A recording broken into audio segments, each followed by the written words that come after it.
कोलकाता में सिख सुरक्षा गार्ड की पिटाई और गिरफ्तारी के मामले को लेकर डीएसजीएमसी के प्रतिनिधिमंडल ने पश्चिम बंगाल के राज्यपाल जगदीप धनखड़ से की मुलाकात और दोषी पुलिस कर्मचारियों पर सख्त कार्रवाई किए जाने की मांग की और साथ साथ सुरक्षा गार्ड के रिहाई की भी मांग की। डीएसजीएमसी अध्यक्ष मनजिंदर सिंह सिरसा ने कहा, राज्यपाल से यह अपील की कि वो राज्य के मुख्यमंत्री ममता बनर्जी से बात करके दोषी पुलिस कर्मचारियों के खिलाफ कार्रवाई करवाएं और मामले की जांच करवाई जाए। आपको बता दें कि सुरक्षा गार्ड के साथ मारपीट और उसके साथ बदतमीजी किए जाने के बाद उसे गिरफ्तार किए जाने की जो तस्वीरें सामने आई थी, उसके बाद दिल्ली सिख गुरुद्वारा प्रबंधक कमेटी के अध्यक्ष मनजिंदर सिरसा पहुंचे थे बातचीत करने के लिए।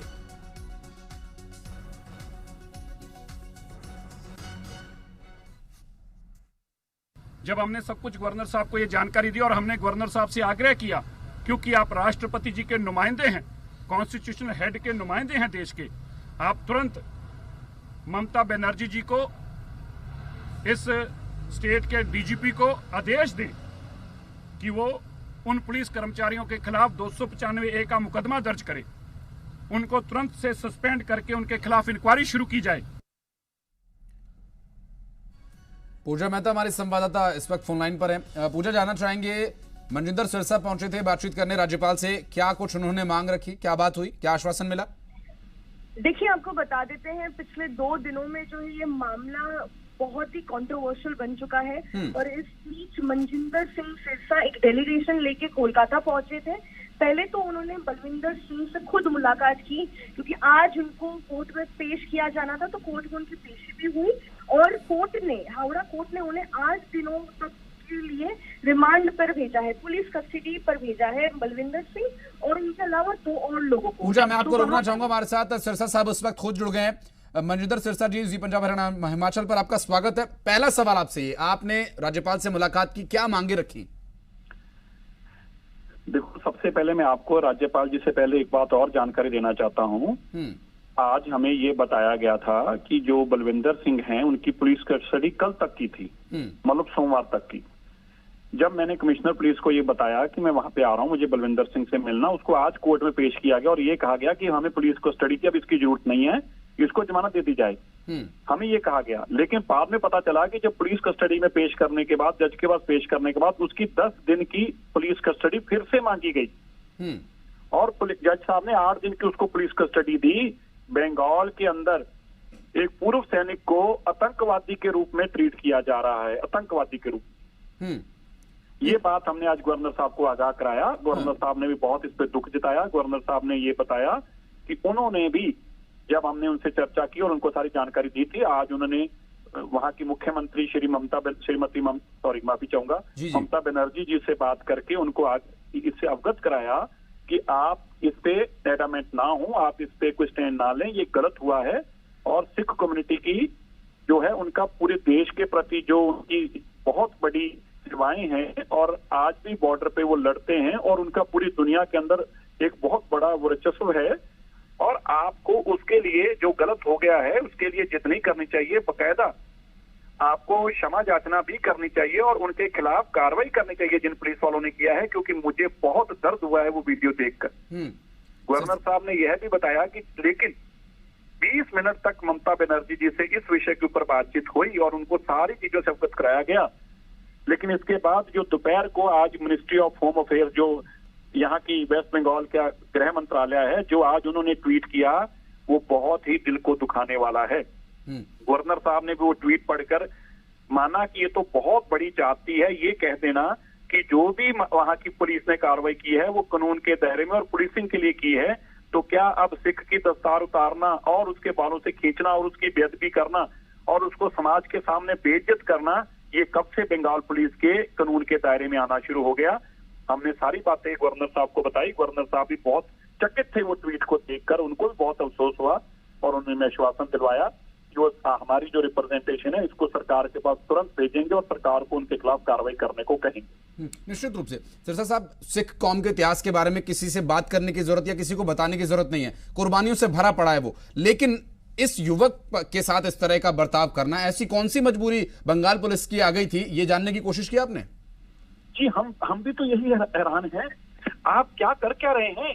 एक आर्मी मैन, एक फॉर्मर आर्मी और आपको जानकारी नहीं होगी, जहां पांच सिपाही ने जम्मू कश्मीर में पाकिस्तानी आतंकियों के खिलाफ लड़ाई लड़ी है। ये जहां पांच सिपाही ऐसा है, जिंदगी में एक छोटा सा भी इसके ऊपर कोई आज तक छोटा सा छोटी सी रण जितना भी इसके ऊपर कोई सी बात का दोष बेदोष नहीं लगा। एक ईमानदार आदमी जिसने देश के लिए लड़ाई लड़ी, एनएसजी में लड़ाई लड़ी, आप उसको आतंकवादियों की तरह जलील कर रहे हैं। आप 8-8 दिन का पुलिस रिमांड मांग रहे हैं, क्या वो आतंकवादी है?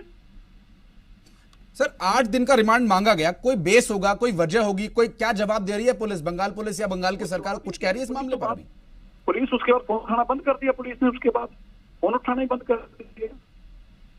तो सर आप क्या कहेंगे इस बारे में? आखिर ये क्या ऐसे किस बात से प्रेरित होकर के बंगाल पुलिस इस तरह का दुराचार कर रही है इनके साथ?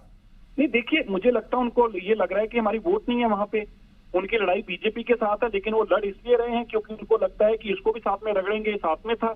और हमारा वोट बैंक नहीं, हम वोट बैंक की नहीं है, हमारी पूरी दुनिया के अंदर इंपॉर्टेंस है। अगर ममता जी इस बात को महसूस नहीं करेंगी तो उनको नुकसान होगा। हम पूरी दुनिया के अंदर हमारा सिखों का वर्चस्व है, हमें अगर कम आंक रही है, अगर वो ऐसा सोच रही हैं, और देश के प्रति जो हमारी वफाएं हैं और देश के प्रति जो हमारा योगदान है, उससे वो किसी को बताने की जरूरत नहीं है।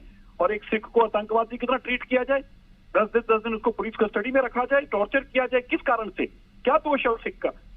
ये हिसाब ममता जी को देना होगा और हम चुप रहने वाले नहीं हैं। मैंने ये सारी बातें सरदार सुखबीर सिंह बादल साहब को, सरदार हरसिमरत कौर बादल को आगाह किया, इन सब बातों से उनको सारे केस की जानकारी दी है और वो अभी बातचीत करके पार्टी अपने लेवल पे क्या फैसला लेगी, जो वो बताएंगे, हम आगे उसी तरीके से चलेंगे।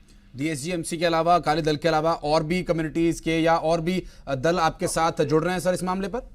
देखिए, कम्युनिटी की लड़ाई है ये, श्रोमणी अकाली दल की लड़ाई नहीं है, ना ही डीएसजीएमसी, हमारी सिख की लड़ाई है, ये हमारी कम्युनिटी की लड़ाई है। और आज मैंने बलविंदर सिंह को जब मिला, जगारों के रूप में हमने उसका हौसला अफजाई की, बिल्कुल परवाह नहीं करना, पूरी कम्युनिटी तेरे साथ खड़ी है, हम हर लड़ाई लड़ने को तैयार है। और उसने कहा कि जब आप सब लोग मेरे साथ खड़े, मुझे कोई परवाह नहीं, ये क्या मेरा क्या बिगाड़ देंगे, कितना टॉर्चर कर लेंगे मेरे को। मतलब आप बताएं क्यों टॉर्चर किया जा रहा है एक सिख को, किस कारण से किया जा रहा है, उसका कसूर क्या है? पूरे देश ने देखा कैसे उसको पीटा है पुलिस ने, उसके बाद उसको टॉर्चर किया जा रहा है। सिरसा साहब, बहुत ही दुर्भाग्यपूर्ण है कि वोट बैंक या पॉलिटिक्स को लेकर आप किसी व्यक्ति को टॉर्चर करें, और खासकर अगर वो किसी विशेष कम्युनिटी से आता है, यदि वो सिख है, इसके लिए उसे टॉर्चर किया जा रहा है, तो ये और भी बहुत ज्यादा दुर्भाग्यपूर्ण है।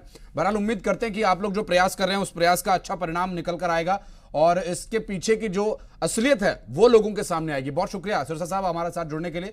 मंजिंदर सिंह सिरसा, डीएसजीएमसी प्रधान, जिनका ये कहना कि इस पूरे मामले को लेकर बात रख दी गई है, शिरोमणि अकाली दल प्रधान से भी बात हुई है और भी कम्युनिटीज की या और जो संस्थाएं हैं वो भी साथ आ रही हैं इस विषय को लेकर, और इस तरह का जो बुरा बर्ताव है सिख कम्युनिटी के किसी भी युवक के साथ या किसी के साथ भी नहीं होना चाहिए। हालांकि अब देखना होगा कि इस मामले में आगे बंगाल सरकार क्या स्टैंड लेती है। पूजा मेहता हमारी संवाददाता हमारे साथ जुड़ी हुई है। पूजा, जिस तरह आपने सुना, सिरसा साहब भी इस पूरे मामले पर बातचीत क्या उन्होंने की वो बता रहे हैं, लेकिन बंगाल सरकार का क्या स्टैंड हो सकता है, बंगाल पुलिस क्या कर रही है इस मामले में? बिल्कुल, आपको बता देते हैं, बंगाल पुलिस की ओर से 3 चीजें सामने रखी गई है। जब से ये कंट्रोवर्सी शुरू हुई है तब से सबसे पहले हावड़ा पुलिस, जिस ज्यूरिसडिक्शन में बलविंदर सिंह को गिरफ्तार किया गया, उनकी तरफ से एक डॉक्यूमेंट रिलीज किया गया जिसमें ये कहा गया कि बलविंदर सिंह वो बीजेपी की रैली में फायर आर्म्स लेकर मौजूद थे और वो फायर आर्म का जो लाइसेंस है सिर्फ रजौरी डिस्ट्रिक्ट में ही वैलिड है।